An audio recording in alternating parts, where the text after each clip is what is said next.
But you see, the government cannot even confirm the acting Chief Justice without confirming the Chancellor. So let's assume that they would like to confirm the acting Chief Justice. They cannot do that except they confirm the acting Chancellor. So I think that what we have here is a situation where so yes, that is one side of the issue. The other aspect is where the government has shown blatantly no indication after 7 years of these two esteemed jurists acting in their positions. The government has shown no interest in confirming them. And I think what is even more interesting is that the government has not even provided the people of this country with a reason. With what was if it is that the government does not want to confirm them, what is the criteria that was used to evaluate their performances? So what we would like to ask the government is what criteria, what mechanism was used to evaluate the performance of the Commissioner of Police, Clifton Hickins, for the government to determine that he was fit and proper to be the Commissioner of Police by any means necessary?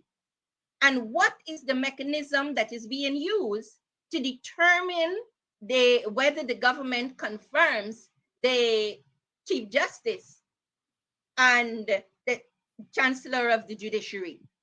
So apparently the government has different mechanisms for evaluating performances.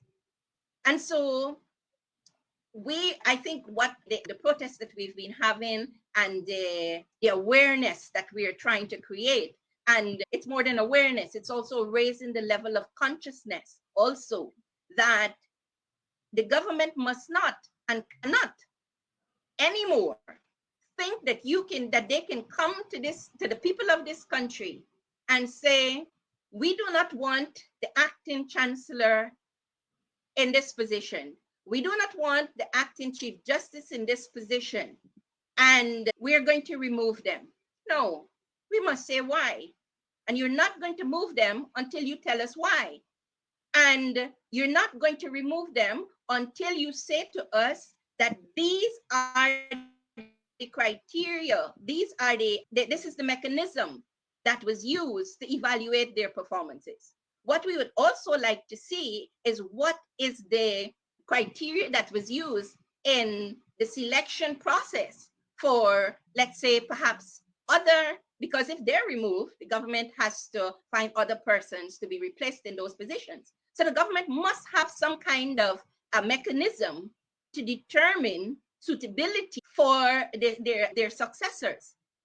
So I really do think that the time has come for us to say to the government that as a people of Guyana, we've really had enough of this pedestrian and simplistic approach to governance, to decision making, which would impact our lives and which could impact our lives in ways that can be negatively or positively.